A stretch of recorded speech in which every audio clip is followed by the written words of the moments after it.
There is a specific, very common anxiety that hits right outside the classroom door. You are about to walk in and lead a session on a topic where you are not the primary subject matter expert. The natural instinct is to over-prepare.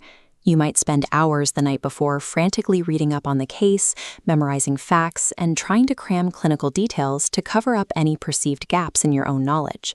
But that anxiety comes from a misunderstanding of the assignment. In a problem-based learning environment, success in that room does not require you to be the ultimate authority on the subject matter. This diagram illustrates the shift at the core of PBL. The traditional model places a sage on the stage, broadcasting data to a passive audience. But PBL requires a guide on the side, standing outside the center of attention while the learners connect with each other. Your true objective is to hold the space for student-driven discovery. You are not there to deliver a finalized product of content. You are there to keep the group's collaborative process on track. You are acting as an expert learner. An expert learner is someone who models how to think through a complex problem, rather than dictating exactly what to think. Releasing the burden of content mastery is actually a strategic advantage. It frees you to master the actual mechanics of inquiry and facilitation. To give this inquiry structure, we rely on the Maastricht 7-jump process. This is a rigid architectural framework that guides a single PBL module across 2 meetings, separated by a distinct period of independent work.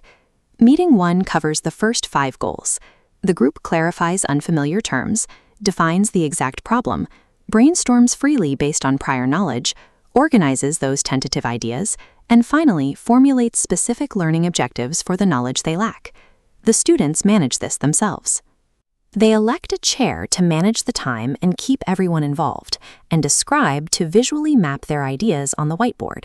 Your job is to monitor. Step 6 is the bridging phase. Students leave the room to independently research the learning objectives they just set, using credible external literature. In meeting 2, they execute step 7. The group reconvenes to report what they found, synthesize the new information, and apply it directly back to solve the original case. These 7 jumps are a cognitive scaffold.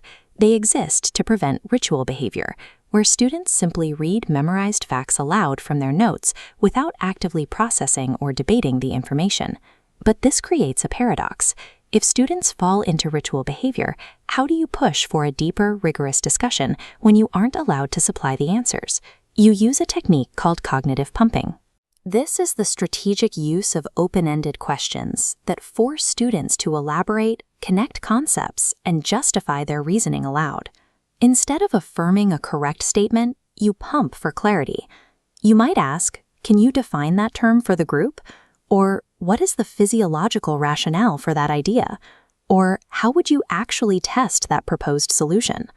The goal is to break the traditional IRE loop. IRE stands for initiation, response, evaluation, a pattern where a teacher asks a question, a student answers, and the teacher immediately judges if it's right or wrong. Cognitive pumping removes the evaluation. It shifts the intellectual heavy lifting away from your memory and places it directly onto the student's prior knowledge. To help you navigate this, you have the Facilitator's Guide. Think of this document as a diagnostic dashboard, divided into 2 distinct phases. Before the session, you review the case and note the expected learning objectives.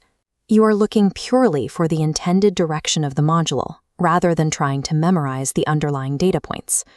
During the session, you track the conversation against the guide. If the group naturally hits the learning objectives, you stay quiet. If they drift too far off topic, you use cognitive pumping to subtly redirect their attention. The guide is a compass, not an encyclopedia.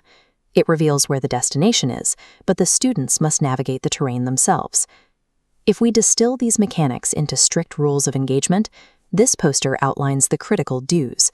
You ask open questions, you redirect the group's process, and crucially, you let silence breathe. Awkward silence has immense psychological value. When a question hangs in the air, someone will eventually feel the pressure to step up and speak. Which brings us to the absolute don'ts. You do not lecture. You do not micromanage that silence by answering your own questions. And you do not judge based on personality. It is incredibly easy to overpraise a single dominant student who speaks frequently, or to confuse an introverted personality with a lack of critical thinking. Assess the quality of the reasoning, not the volume of the delivery. These rules exist to protect the integrity of the student-centered learning environment. They keep the responsibility exactly where it belongs. Which brings us back to that initial anxiety at the classroom door. Being a non-expert facilitator is actually your greatest structural advantage. Lacking all the clinical answers permanently removes the temptation to lecture. It forces a pure, uncompromised reliance on the student's collective intellect. True mastery in problem-based learning does not mean holding all the right answers. It means knowing how to ask the right questions. That is how the IMU School of Dentistry empowers its faculty. When you guide the process, you empower learners to discover the results.